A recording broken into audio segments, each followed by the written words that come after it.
ကူရတာဟာပါရမီရှင်ပရိုဂရမ်မာတယောက်ဖြစ်ပြီးစက်ရုပ်ငယ်လေးတွေနဲ့ပြည့်နေတဲ့အခန်းတစ်ခန်းပိုင်ဆိုင်တဲ့စက်ရုပ်ဝါသနာအိုးတယောက်လည်းဖြစ်ပါတယ်တညမှာတော့သူဟာအလုတ်ကအပြန်ကားတိုက်မိပြီးတေဆုံးသွားခဲ့ပါတယ်တခြားကဘာတစ်ခုမှာတော့လော်ရီလို့ခေါ်တဲ့အဖိုးအိုတယောက်သူ့ရဲ့သမီးဖြစ်သူစီလက်စတီနာနဲ့မြေးဖြစ်သူအာနက်စတီတို့လိုက်ပါလာတဲ့ယထာလုံးဟာမိစ္ဆာသားရဲတွေရဲ့တိုက်ခိုက်ခြင်းကိုခံခဲ့ရပါတယ်လော်ရီနဲ့စီလက်စတီနာတို့ကတားရဲငယ်လေးတွေကိုနှိမ်နှင်းနေချိန်မှာပဲပူကြီးမားတဲ့တားရဲကြီးတစ်ကောင်ကအာနက်စတီကိုဝါမျိုးဖို့ချင်းချောက်လာခဲ့ပါတယ်။အာနက်စတီရဲ့ဖခင်မတီရက်စ်ဟာသူ့ရဲ့စီလူရဲ့နိုင်လို့ခေါ်တဲ့စက်ရုပ်ကြီးနဲ့သူတို့ကိုကယ်တင်ခဲ့ပါတယ်။အာနက်စတီဟာကူယာတာရဲ့လူဝင်စားတစ်ယောက်ဖြစ်တယ်ဆိုတာကိုလည်းသိလိုက်ရပါတယ်။စက်ရုပ်ကြီးကိုမြင်လိုက်ရတာကကူယာတာရဲ့စက်ရုပ်တွေပေါ်ထားရှိတဲ့ဝါသနာကိုပြန်လည်နှိုးကြားလာစေခဲ့ပြီးသူဟာစီလူရဲ့နိုင်မောင်းနေသူတစ်ယောက်ဖြစ်ဖို့ကတိသစ္စာပြုခဲ့ပါတယ်။အာနက်စတီဟာသူ့ရဲ့အိမ်မက်ကိုအကောင့်ထဲပေါ်ဖို့အတွက်မနာမနေစူးစမ်းခဲ့ပြီးသူ့ရဲ့ program မှာအသိပညာတွေကိုအသုံးပြုကာမော်ပညာကိုလျင်မြန်စွာတက်မြောက်ခဲ့ပါတယ်။ဒီနေ့မှာတော့သူဟာအိမ်ကနေထွက်ပြေးဖို့စူးစမ်းနေကြတဲ့အာချစ်နဲ့အာရက်ထရုတ်တို့ကိုတွေ့ခဲ့ပါတယ်။အာရက်ထရုတ်ဟာခေါင်းမိုးပေါ်ကနေပြုတ်ကျသွားခဲ့ပေမဲ့အာနက်စတီကသူ့ရဲ့မော်ပညာနဲ့ကယ်တင်ပေးခဲ့ပါတယ်။မောင်နှမနှစ်ယောက်ဟာသူ့ရဲ့စွမ်းရည်တွေကိုအံ့ဩသွားကြပြီးသူတို့ကိုလည်းမော်ပညာသင်ပေးဖို့တောင်းဆိုခဲ့ကြရာအာနက်စတီကလည်းဝမ်းသာအားရသဘောတူခဲ့ပါတယ်။အဲ့ဒီနောက်မှာတော့သူတို့၃ယောက်ဟာနိုင်မောင်းနေသူတွေအတွက်ဖွင့်လှစ်ထားတဲ့အကယ်ဒမီကိုအတူတူတက်ရောက်ခဲ့ကြပြီးအဲ့ဒီမှာစီလူရဲ့နိုင်တွေအတွက်စက်ပြင်ဆရာနဲ့ပန်ပဲဆရာဖြစ်ခြင်းနဲ့ဘတ်ဆန်လို့ခေါ်တဲ့လူကလေးတငယ်ချင်းတစ်ယောက်နဲ့တွေ့ဆုံခဲ့ပါတယ်။အာနက်စတီဟာဘတ်ဆန်နဲ့တွေ့ဆုံပြီးတငယ်ချင်းတွေဖြစ်သွားကြပါတယ်။သူတို့ဟာအလုတ်ယုံမှာရှိတဲ့ဘတ်ဆန်စီကိုတွားရောက်ခဲ့ကြပြီးမော်တုတ်တန်အတွက်ပုံမကောင်းမွန်တဲ့ပုံစံအသစ်ကိုထုတ်ဖော်နိုင်ခဲ့တာကြောင့်အဲ့ဒီကပန်ပဲဆရာတွေအံ့ဩသွားကြပြီးသူ့အတွက်ရှေ့ပြေးပုံစံငယ်တစ်ခုကိုပြုလုပ်ပေးခဲ့ကြပါတယ်။အာနက်စတီရဲ့ထူးချွန်တဲ့မော်စွမ်းရည်တွေကြောင့်သူဟာမူလာတန်းအဆင့်အတန်းတွေကိုကျော်ဖြတ်နိုင်ခဲ့ပြီးအလယ်တန်းအဆင့်ဟောပြောပွဲတွေကိုတက်ရောက်ခွင့်ရခဲ့တာကြောင့်အကယ်ဒမီတစ်ခုလုံးမှာကောလာဟာလာတွေထွက်ပေါ်ခဲ့ပါတယ်။၃နှစ်အကြာမှာတော့အာနက်စတီဟာစီလူရဲ့နိုင်တွေကိုစွမ်းအင်ပေးတဲ့အင်ဂျင်တွေအကြောင်းပုံမလေ့လာခြင်းခဲ့ပေမဲ့အဲ့ဒီနည်းပညာဟာနိုင်ငံတော်လှုပ်ဝက်ချက်ဖြစ်နေပါတယ်။တန်ပဲဆရာတွေအတွက်တောင်လှုပ်ဝက်ချက်ဖြစ်နေတာကြောင့်သူ့ရဲ့ကိုယ်ပိုင်စီလူရဲ့နိုင်တီဆောက်မဲ့အိမ်မက်ဟာပျက်စီးလူနေပါဖြစ်ခဲ့ရပါတယ်။မိစ္ဆာသားရဲတွေနဲ့လက်တွေ့လေ့ကျင့်ခန်းလှုပ်ဆောင်နေစဉ်အတွင်းမှာတော့အာနက်စတီဟာသူ့တငယ်ချင်းအာချစ်နဲ့အာရက်ထရုတ်တို့ရဲ့အမတ်တော်ဆက်သူစတီဖေးနီးယားနဲ့တွေ့ဆုံခဲ့ပါတယ်။သူမကအာနက်စတီအပေါ်ချက်ချင်းဆိုသလိုတန်ရောစင်ရှိသွားခဲ့တာကြောင့်အာနက်စတီကိုသဘောကျနေတဲ့အာရက်ထရုတ်ကစိတ်မကောင်းဖြစ်သွားခဲ့ပါတယ်။အဲ့ဒီအချိန်မှာပဲအာနက်စတီဟာအထူးပြုလုပ်ထားတဲ့စီလူရဲ့နိုင်ကိုမောင်းနှင်သူစီနီယာအက်ဖ်ကာနဲ့တွေ့ဆုံခဲ့ပါတယ်။အက်ဖ်ကာကစက်ရုပ်ကြီးရဲ့အတွင်းပိုင်းကိုပြသခဲ့ပေမဲ့အာနက်စတီကတော့အဲ့ဒီစက်ရုပ်တွေဟာလူကြီးတွေအတွက်ပဲရည်ရွယ်ပြီးဒီဇိုင်းထုတ်ထားတာကြောင့်သူ့အတွက်မောင်းနှင်ဖို့အရန်ငယ်လွန်းနေသေးတယ်ဆိုတာကိုသိလိုက်ရပါတယ်။အဲ့ဒီနောက်ညဘက်မှာတော့အရေးပေါ်အချက်ပေးတန်ထွက်ပေါ်လာခဲ့ပါတယ်။စီနီယာတွေကသူတို့ရဲ့စီလူရဲ့နိုင်တွေတဲကိုခုံဝင်သွားကြပြီးចောင်းသားငယ်လေးတွေကတော့ဘေးလွတ်ရာကိုစတင်တိမ်းရှောင်ခဲ့ကြပါတယ်။မိစ္ဆာသားရဲ့အုပ်စုကြီးဟာသူတို့စီကိုဦးတီလာနေပုံရပြီးအာနက်စတီကတော့သူ့တငယ်ချင်းအာချစ်နဲ့အာရက်ထရုတ်တို့ဟာမိစ္ဆာသားရဲတွေကိုခုခံဖို့ကြံရစ်ခဲ့တဲ့သူတို့အမအတွက်စိုးရိမ်နေကြတာကိုမြင်တွေ့ခဲ့ပါတယ်။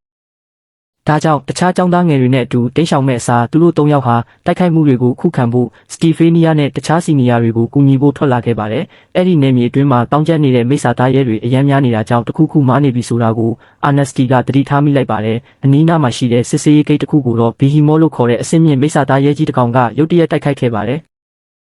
အထက်ရာရှိတွေကိုသတင်းပို့နေစဉ်အတွင်းမှာပဲအဲ့ဒီမှာတက်ဆွဲထားတဲ့စစ်သားတွေဟာသူတို့ရဲ့စီလူရဲ့နိုင်တွေနဲ့ဘီဟီမော့ကိုဟန်တာဖို့အသက်ဆုံးကြိုးစားခဲ့ကြပါတယ်။ကံမကောင်းစွာနဲ့ပဲသူတို့ရဲ့တိုက်ခိုက်မှုတွေဟာအဲ့ဒီအရာမသားရဲကြီးအပေါ်မှာဘာတက်ရောက်မှုမှမရှိခဲ့ပါဘူး။အာနက်စတီအာချစ်နဲ့အာရက်ထရုတ်တို့ရဲ့ဂျားဝင်ကူညီမှုကြောင့်တောအုပ်တွင်တောင်းကျပ်နေတဲ့မိစ္ဆာသားရဲတွေကြောင့်ဖြစ်ပေါ်လာတဲ့ပျက်စီးမှုတွေကိုအ ਨੇ ဆုံးဖြစ်အောင်ထိန်းထားနိုင်ခဲ့ပါတယ်။သူတို့ရဲ့အောင်မြင်မှုကိုအောင်ပွဲခံနေကြပေမဲ့အာနက်စတီကတော့တားရဲတွေဟာပုံမကြီးမားပြီးအင်အားကြီးတဲ့အရာတစ်ခုခုစီကနေထွက်ပြေးလာတာကြောင့်အခုလိုတောင်းကျမ်းနေတာဖြစ်နိုင်တယ်လို့စိုးရိမ်နေခဲ့ပါတယ်။ဘီဟီမော့ကြီးဟာအကယ်ဒမီစီကိုဦးတည်လာနေတယ်ဆိုတာကိုသိလိုက်ရတဲ့အခါမှာတော့ကျောင်းသားတွေလေ့ကျင့်ခန်းလုပ်နေတဲ့တောအုပ်စီကိုသူတို့ရဲ့ဘေးကင်းလုံခြုံရေးအတွက်စစ်တီတော်တွေအမြန်ဆုံးအပြေးလွှားသွားခဲ့ကြတယ်။တခြားသူတွေအဲ့ဒီနေရာကနေတိမ်းရှောင်နိုင်အောင်အကြီးတန်းကျောင်းသားတွေကသူတို့ရဲ့စစ်ဟူးနိုင်တွေကိုမောင်းနှင်ပြီးအချိန်ဆွဲပေးခဲ့ကြတယ်။ဒါပေမဲ့ကံမကောင်းစွာနဲ့ပဲအကြီးတန်းကျောင်းသားတစ်ယောက်ဟာဘီဟီမုတ်ရဲ့တပ်ဖြတ်ခြင်းကိုခံလိုက်ရပြီးကြန့်ရှိနေတဲ့စစ်တီတော်တွေကြားထဲမှာထိတ်လန့်တုန်လှုပ်မှုတွေဖြစ်သွားခဲ့တယ်။အကြီးတန်းကျောင်းသားတစ်ယောက်ဖြစ်တဲ့ဒီထရစ်ဟာသူ့ရဲ့ရဲဘော်တွေကိုထားရစ်ခဲ့ပြီးစစ်ဟူးနိုင်နဲ့အခင်းဖြစ်ပွားရာနေရာကနေထွက်ပြေးသွားခဲ့တယ်။အာနက်စတီဟာဒီထရစ်ရဲ့ကြောက်ရွံ့မှုကိုမြင်တွေ့ခဲ့ပြီးသူ့နောက်ကိုလိုက်သွားတဲ့အခါသူဟာအရန်ကိုတုံလုံးခြောက်ချနေတာကိုတွေ့လိုက်ရတယ်။အာနက်စတီဟာသူ့ရဲ့မော်တောင်ဝေးတွေကိုတုံးပြီးဒီထရစ်ရဲ့စစ်ဟူးနိုင်ကိုပြုပြင်ပြောင်းလဲလိုက်ကအဲ့ဒီစက်ရုပ်ကိုထိန်းချုပ်လိုက်တယ်။အာနက်စတီဟာသူ့ရဲ့မောင်းနှင်နိုင်စွမ်းနဲ့ဘီဟီမုတ်ကိုတိုက်ခိုက်ပြီးဒဏ်ရာရအောင်လုပ်နိုင်ခဲ့ပေမဲ့ကြီးကြီးမားမားထိခိုက်အောင်တော့မလုပ်နိုင်ခဲ့ဘူး။ နောက်ဆုံးမှာတော့ဘီဟီမုတ်ကိုအနိုင်ယူဖို့အတွက်ထုတ်လုပ်ထားတဲ့လက်နက်ကြီးတွေနဲ့အတူစစ်ဟူးနိုင်တပ်ဖွဲ့တွေရောက်ရှိလာကြတဲ့တိုက်ပွဲတွေဆက်ဖြစ်နေတော့မှပဲအာနက်စတီဟာသူမောင်းနေနေတဲ့စစ်ဟူးနိုင်ပျက်စီးနေတာကိုသတိထားမိလိုက်တယ်သူဟာချက်ချင်းပဲဆုံးဖြတ်ချက်ချပြီးစက်ရုပ်ထဲကနေထွက်လိုက်ကဒီထရစ်ကိုဆက်ပြီးမောင်းခိုင်းလိုက်တယ်အဲ့ဒီနောက်မှာတော့အာနက်စတီဟာသူ့ရဲ့မော်ဆွမ်းအားကိုသုံးပြီးကြီးမားတဲ့လေဟာနဲ့မော်ကာထာကိုရွတ်ဆိုလိုက်ကဘီဟီမုတ်ရဲ့မျက်လုံးထဲမှာစိုက်နေတဲ့ဓာတ်ကနေထွက်လာတဲ့လျှက်စီးကြောင်းတွေနဲ့ပေါင်းဆက်ပြီးအဲ့ဒီတားရဲကြီးကိုနောက်ဆုံးမှာတပ်ပစ်နိုင်ခဲ့တယ်ဘယင်ကြီးဟာအာနက်စတီရဲ့သူ့ရဲ့ကောင်းဆန်တဲ့လုပ်ရက်တွေကိုကြားသိရပြီးနောက်သူ့ရဲ့တတိကိုအလွန်သဘောကျသွားကလူကိုယ်တိုင်တွေ့ဆုံဖို့တောင်းဆိုခဲ့တယ်အာနက်စတီနဲ့သူ့ရဲ့အဖိုးဖြစ်သူတို့ဟာနန်းတော်ကိုဆင့်ခေါ်ခြင်းခံရပြီးအမ်ဘရိုစီယပ်ဘယင်ကြီးနဲ့တွေ့ဆုံခဲ့ကြတယ်ဘယင်ကြီးဟာဘီဟီမုတ်ကိုတတ်နိုင်ခဲ့တဲ့အတွက်အာနက်စတီကိုဆုလက်ပေးချင်တာကြောင့်ဘာလို့ချင်တယ်လဲလို့မေးခဲ့တယ်အာနက်စတီကစွမ်းရင်ပေးဆက်တွေဘယ်လိုပြုလုပ်ရမလဲဆိုတဲ့အသိပညာကိုတောင်းဆိုလိုက်တဲ့အတွက်ဘယင်ကြီးရဲ့အကြံပေးတွေအံ့အားသင့်သွားကြတယ်အာနက်စတီကသူကိုယ်တိုင်စစ်ဟူးနိုင်အသစ်ဆက်တစည်းကိုတိစောက်ချင်တာဖြစ်ပြီးအဲ့ဒီအတွက်ကိုပိုင်စွမ်းအင်ထုတ်လုပ်တဲ့စနစ်တစ်ခုကိုဖန်တီးဖို့လိုအပ်ကြောင်းရှင်းပြခဲ့တဲ့အကြံပေးတွေကကန့်ကွက်နေကြပေမဲ့ဘယင်ကြီးကတော့အာနက်စတီကိုအံ့ဩသွားစေမဲ့စစ်ဟူးနိုင်တစည်းဖန်တီးပြနိုင်ပြီးအဲ့ဒီအသိပညာကိုကောင်းကောင်းအသုံးချနိုင်ကြောင်းသက်သေပြနိုင်မှသာသူလိုချင်တဲ့အသိပညာကိုပေးမယ်လို့ကတိပေးခဲ့တယ်အာနက်စတီဟာအကယ်ဒမီကျောင်းကစစ်ဟူးနိုင်တွေတိစောက်ပြီးပြုပြင်ထိန်းသိမ်းတဲ့နေရာကိုတွားခဲ့ပြီးအဲ့ဒီကတာဝန်ခံဒေးဗစ်နဲ့တွေ့ဆုံခဲ့တယ်ဒေးဗစ်ဟာအစပိုင်းမှာစက်ရုပ်တွေရဲ့ပုံစံကိုပြောင်းလဲဖို့ဝင်လေးနေခဲ့ပေမဲ့အာနက်စတီကစစ်ဟူးနိုင်ရဲ့ကြောဘက်မှာလက်မောင်းနှစ်ခုထပ်တိုးဖို့အတွက်သူ့ကိုစီးရုံနိုင်ခဲ့တယ်အဲ့ဒီလက်မောင်းတွေကမော်တုတ်တွေကိုကင်ဆောင်ထားမှာဖြစ်လို့စစ်တီတော်တွေဟာမော်ပညာနဲ့တခြားလက်နက်တွေကိုတပြိုင်နက်တည်းသုံးနိုင်မှာဖြစ်ပါတယ်ဒါအပြင်အာနက်စတီဟာလေ့ကျင့်နေတဲ့မောင်းနှင်သူတွေအတွက်စွမ်းရင်ပေးဆက်မလို့ပဲအသုံးပြုနိုင်တဲ့စစ်ဟူးဂီယာလို့ခေါ်တဲ့ပေါ်ပါတဲ့ပုံစံအသစ်ကိုလည်းတီထွင်ခဲ့တဲ့ဒီထရစ်ဟာသူ့ရဲ့ရဲဘော်တွေကိုထားခဲ့ပြီးထွက်ပြေးခဲ့တဲ့အတိတ်ကိုမေးဖြောက်ကလေ့ကျင့်ရင်းမှာအစွမ်းကုန်ကြိုးစားခဲ့တဲ့အတွက်တခြားသူတွေကိုလည်းအားတက်စေခဲ့တယ်အချိန်တန်ကြာပြီးနောက်ပုံစံတစ်ရဲ့ပထမဆုံးစမ်းသပ်ပုံစံဟာစမ်းသပ်ဖို့အတွက်အဆင်သင့်ဖြစ်နေပါပြီအဲ့ဒီဆက်ရုပ်ကိုမောင်းနေမဲ့သူကတော့ heavy ပဲဖြစ်ပြီးသူမရဲ့စစ်ဟူးနိုင်ကိုပြုပြင်ရင်းနဲ့ပဲပုံစံပြောင်းလဲလိုက်တာဖြစ်ပါတယ်။စွမ်းရည်တွေအများများလာတဲ့အတွက်သူမဟာဆက်ရုပ်ကိုကောင်းကောင်းမထိန်းနိုင်သေးပေမဲ့ကြောဘက်ကနေမော်ပညာနဲ့ပြစ်ခတ်နိုင်တဲ့လက်မောင်းတွေကတော့အောင်မြင်မှုကြီးတစ်ခုဖြစ်ခဲ့တဲ့ပုံစံတစ်ကိုစနစ်တကျစမ်းသပ်နိုင်ဖို့အတွက် heavy နဲ့ Edgar တို့ရဲ့ရှင်ပြိုင်ပွဲတစ်ခုကိုစီစဉ်ခဲ့ကြတယ်။အက်ကဟာသူ့ရဲ့ပြိုင်ဘက်ကိုအစွမ်းကုန်ရှင်ပြိုင်ခဲ့ရပေမဲ့အဲ့ဒါတော့မလုံလောက်ခဲ့တဲ့အတွက်ပုံစံတစ်ရဲ့စွမ်းအားဟာဘလောက်တောင်တာလွန်နေတယ်လဲဆိုတာထင်ရှားလာခဲ့တဲ့ Heavy ဟာအက်ကကိုအနိုင်ယူနိုင်ခဲ့ပေမဲ့ပွဲမပြီးခင်မှာပဲသူမရဲ့မော်ရင်အားတွေကုန်ဆုံးသွားခဲ့တဲ့အတွက်ပုံစံတစ်ရဲ့အားနည်းချက်တစ်ခုကိုတိလိုက်ရပြီးတခြားသူတွေကတော့စက်ရုပ်အတစ်ရဲ့အောင်မြင်မှုကိုဝိုင်းဝန်းဂုဏ်ပြုခဲ့ကြတဲ့ Honesty နဲ့ David တို့ဟာပုံစံကိုပိုကောင်းအောင်ဆက်ပြီးစူးစမ်းနေကြတယ်ကံမကောင်းစွာနဲ့ပဲအလုတ်ယုံကသူရှိုတယောက်ဟာစက်ရုပ်ပုံစံတစ်နဲ့ပတ်သက်တဲ့အချက်လက်တွေကိုတခြားအဖွဲ့အစည်းတစ်ခုစီကိုပေါက်ကြားအောင်လုပ်လိုက်ပါတယ်နီးပညာသစ်၏လုံခြုံရေးနှင့်စိတ်ချရမှုအတွက်စိုးရိမ်ပူပန်မှုများဖြစ်ပေါ်စေခဲ့သည်။ရင်းတို့၏ဆယ်လူရဲ့နိုင်ဒီဇိုင်းများကိုမိတို့မြင့်တင်ရမည်ကိုအကြံထုတ်နေကြစဉ်အာနက်စတီကဆယ်လူရဲ့ဂီယာများကိုအမှန်တကယ်တိုက်ခိုက်နိုင်စေရန်ပြုပြင်မွမ်းမံမှုအနည်းငယ်ပြုလုပ်ခဲ့သည်သို့တော်လည်းဤအရာကဘယင်ကြီး၏အကြံပေးပုဂ္ဂိုလ်များထဲမှတဦးဖြစ်ပြီးအာနက်စတီနှင့် Reactor အကြောင်းအသိပညာမျှဝေရန်သဘောမတူသူဒီကက်၏အာယုံဆိုင်မှုကိုရရှိသွားသည်ဒီကက်သည်မော်ဒယ်တစ်များနှင့်ရင်းတို့၏ပိုင်းလွန်များကိုပြန်လည်ခေါ်ဆောင်လာပြီးသူ၏ခံတပ်သို့ခေါ်ဆောင်လာရန်သူရဲကောင်းများကိုစေလွှတ်ခဲ့သည်ခံတပ်သို့တွားရလန်းတွင်အမည်မသိသူတဦးကဆွဲဆောင်ထားသောအန္တရာယ်ရှိသောမိစ္ဆာသားရဲများဖြစ်သည့်ရှိတ်ကဝမ်းများ၏တိုက်ခိုက်ခြင်းကိုခံခဲ့ရသည့်သို့တော်လည်းဆယ်လူရဲ၌အသစ်များ၏အစင်းမြင့်ပြစ်ခတ်နိုင်စွမ်းကြောင့်ရင်းတို့သည်ထိုသားရဲများကိုလွယ်ကူစွာအနိုင်ယူနိုင်ခဲ့သည့်ရှိတ်ကဝမ်းများကိုဆွဲဆောင်ခဲ့သည့်အဖွဲ့သည်ဆက်ရုပ်တစ်များ၏စွမ်းဆောင်ရည်ကိုမြင်တွေ့သွားပြီးရင်းတို့ကိုခိုးယူရန်ကြိုးပမ်းခဲ့သည့်ဆယ်လူရဲ၌များကိုဒီကက်ထံပေးအပ်ပြီးနောက်အာနက်စတီသည်ကြံရစ်ခဲ့ပြီးအခြားသူများမှမူအကယ်ဒမီသို့ပြန်သွားကြသည်ဒီကက်သည်အာနက်စတီကိုယုံကြည်ရန်တွန်းဆုတ်နေသည်မှာသူသည်စက်ရုပ်မော်ဒယ်တစ်ကိုကိုယ်တိုင်ဒီဇိုင်းထုတ်သည့်ပထမဆုံးသူဖြစ်နေသောကြောင့်ဖြစ်သည်သို့တော်လည်းအာနက်စတီသည်ဒီဇိုင်းအသစ်များထပ်မံဖန်တီးလိုစိတ်ပြင်းပြနေပြီးသူတင်ပြခဲ့သည့်မော်ဒယ်မှာဘယင်ကြီးအတွက်မလုံလောက်သေးကြောင်းရှင်းပြခဲ့သည်ဒီကက်သည်အဆုံးတွင်အာနက်စတီ၏ဒီဇိုင်းအသစ်များဖန်တီးမှုကိုကူညီရန်သဘောတူခဲ့သည်ရက်အနည်းငယ်ကြာတွင်အတယ်ထရူသည်အာနက်စတီကိုထပ်မံတွေ့လိုစိတ်ပြင်းပြလာပြီးဒေးဗစ်ကဒိုင်းထရစ်၏ဆယ်လူရဲ့၌မူးမှန်ထားသောမော်ဒယ်ကိုဒီကက်ထံပေးအပ်ရန်အကြောင်းပြချက်ဖြင့်တွားရောက်တွေ့ဆုံရန်အကြံပြုခဲ့သည်သို့တော်လည်းဒီကက်၏နေမြေအတွင်းရှိရွာတရွာသည်မိစ္ဆာသားရဲများ၏တိုက်ခိုက်ခြင်းကိုခံရပြီးခံတပ်တွင်တက်ဆွဲထားသောစံပြဆယ်လူရဲနိုင်များကိုတုံ့ပြန်ရန်စေလွှတ်လိုက်သည်ဤအရာကမော်ဒယ်တစ်များကိုခိုးယူရန်စိတ်ဝင်စားနေသောအဖွဲ့အားရင်းတို့၏လှုပ်ရှားမှုများကိုစောင့်ကြည့်ရန်အခွင့်အရေးရစေခဲ့သည်နောက်ဆုံးတွင်ဒိုင်းထရစ်နှင့်သူရဲကောင်းများသည်ရင်းတို့၏ပစ္စည်းကိရိယာများကိုပြင်ဆင်ခြင်းနှင့်ပြန်လည်မွမ်းမံခြင်းများပြီးမြောက်ခဲ့သည်ဒေးဗစ်အတယ်ထရူအာခစ်ဘတ်ဆင်အက်ကာနှင့်ဒိုင်းထရစ်တို့သည်ရင်းတို့၏ခီးစဉ်ကိုအထောက်အကူဖြစ်စေရန်ဆယ်လူရဲ့ဂီယာများကိုအသုံးပြု၍တစ်ကက်၏နယ်မြေသို့ခီးစတင်ခဲ့သည်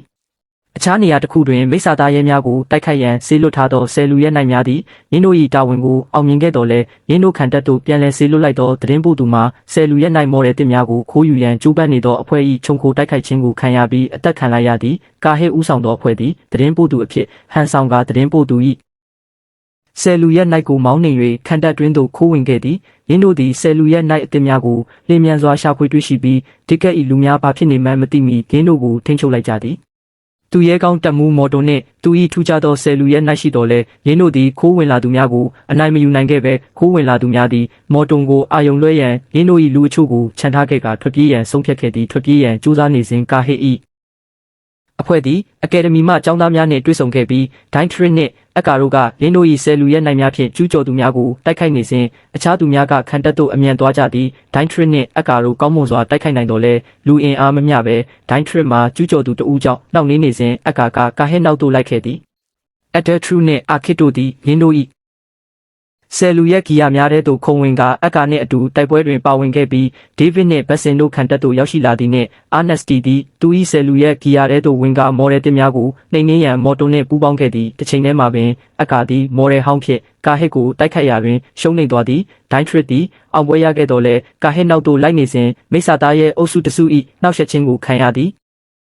သူသည်အကာကိုတားရဲများရန်မှကာကွယ်ရန်ကြံရစ်ခဲ့ပြီးမကြာမီအက်ဒထရူအာခစ်အာနက်စတီနှင့်မော်တုံတို့ရောက်ရှိလာသည်အက်ဒီနှင့်သူမ၏တငယ်ချင်းများကတိုက်ပွဲတွင်ပါဝင်လာကြသည်သူတို့သည်မိစ္ဆာသားရဲများကိုအောင်မြင်စွာတွန်းလှန်နိုင်ခဲ့တော်လဲသူတို့အလုပ်ပြီးဆုံးချိန်တွင်တီယာတော့မှထွက်ပြေးလွတ်မြောက်သွားခဲ့ပြီဖြစ်သည်စုံစမ်းစစ်ဆေးမှုများအရထိုမိစ္ဆာသားရဲများကိုမော်ဒယ်အသစ်များကိုခိုးယူခဲ့သူများကအသုံးပြုခဲ့ခြင်းဖြစ်ပြီးထိုသူများသည်အခြားနိုင်ငံတစ်ခုမှဖြစ်နိုင်ခြေအများဆုံးဖြစ်ကြောင်းသိရှိရသည့်ကျူးကျော်ဝင်ရောက်မှုအကျက်တဲကာလအတွင်းအာနက်စတီနှင့်သူ၏တငယ်ချင်းများ၏ကြိုးပမ်းအားထုတ်မှုများကိုစုချရန်နှင့်သူ၏အနာဂတ်စီမံကိန်းများ၏ဘေးကင်းလုံခြုံမှုကိုမြင့်တင်ရန်အတွက်ဘရင်ကြီးသည်ငွေရောင်ဖိနစ်တပ်ဖွဲ့ဟုခေါ်သောတပ်ဖွဲ့အသစ်တစ်ခုကိုဖွဲ့စည်းပေးခဲ့ပြီးအာနက်စတီကိုတပ်မှုအဖြစ်ခန့်အပ်ခဲ့သည်စစ်လူဝတ်နိုင်မော်ဒယ်အသစ်ကိုလည်းအောင်မြင်စွာပြန်လည်ရရှိခဲ့သည်အာနက်စတီတီထွင်ထားသောစစ်လူဝတ်နိုင်မော်ဒယ်များကိုနိုင်ငံ၏အကြီးဆုံးသုတေသနဓာတ်ခွဲခန်းသို့ပေးပို့ခဲ့သည်။ရင်းကိုနာမည်ကျော်ကြားဆုံးသုတေသနပညာရှင်များဖြစ်ကြသည့်အော်ဘာနှင့်ဂိုက်စကာတို့ကခွဲခြမ်းစိတ်ဖြာခဲ့ကြသည့်ဂိုက်စကာသည်ထိုမော်ဒယ်ကိုအမြောက်များထုတ်လုပ်နိုင်ရန်အတွက်တိုးတက်ကောင်းမွန်အောင်ပြုလုပ်ရန်ဆုံးဖြတ်ထားပြီးအာနက်စတီအနေဖြင့်မိမိထက်မြင့်မြတ်နှိမ့်ကျကြောင်းပြသရန်ရည်ရွယ်ထားသည်အကယ်ဒမီသို့ပြန်ရောက်သောအခါအာနက်စတီသည်အရာသစ်များကိုစတင်တီထွင်ရန်အလျင်အမြန်ပင်လှုံ့ဆော်ခဲ့ပြီးသူ၏ယာတုကိုအသုံးပြု၍အစိုးရထံမှအရင်းအမြစ်များပိုမိုရရှိနိုင်ခဲ့သောကြောင့်သူသည်စစ်လူဝတ်ကီယာများအတွက်အဆင့်မြင့်တင်မှုများကိုပြုလုပ်ခဲ့ပြီးမည်သူမဆိုအသုံးပြုနိုင်ရန်စီစဉ်ပေးခဲ့သည်အနှဲငယ်ပြုပြင်ပြောင်းလဲမှုများဖြင့်မြင်းတို့သည်စစ်လူဝတ်နိုင်များနှင့်အလုပ်လုပ်ရန်အကောင်းဆုံးကိရိယာများဖြစ်လာခဲ့ပြီးလေးလံကကြီးမားသောပစ္စည်းများကိုအလွယ်တကူတည်ယူနိုင်ခဲ့သည်ဆယ်လအတွင်းအာနက်စတီတီထွင်ထားသောစစ်လူဝတ်နိုင်များနှင့်သုတေသနဓာတ်ခွဲခန်းမှစစ်လူဝတ်နိုင်များရှင်ပြိုင်ပွဲပြုလုပ်မည်ဖြစ်ကြောင်းဘရင်ကြီးထံမှသတင်းစကားရောက်ရှိလာပြီးရင်းသည်ယူနစ်အသစ်များဖန်တီးစမ်းသပ်ရန်အချိန်ရစေခဲ့သည်ဤသတင်းကြောင့်အာနက်စတီသည်စိတ်အားထက်သန်လာပြီးစက်ရုပ်ပုံစံများအတွက်စိတ်ကူးသစ်များဖြင့်အစွမ်းကုန်ကြိုးစားခဲ့သည်ထိုပုံစံများထဲတွင်အက်ဒီထရုတ်နှင့်အာခစ်မောင်နှမနှစ်ယောက်အတွက်ရည်ရွယ်၍ပုံစံထုတ်ထားသောအထူးယူနစ်တစ်ခုလည်းပါဝင်သည်သူသည်စက်ရုံများအခိုးမခံရစေရန်အတွက်ဆက်နိုးရန်လိုအပ်သည့်မော်တော်များကိုတီထွင်ကာစက်ရုံများ၏လုံခြုံရေးကိုမြင့်တင်ရန်စိတ်ကူးရခဲ့သည်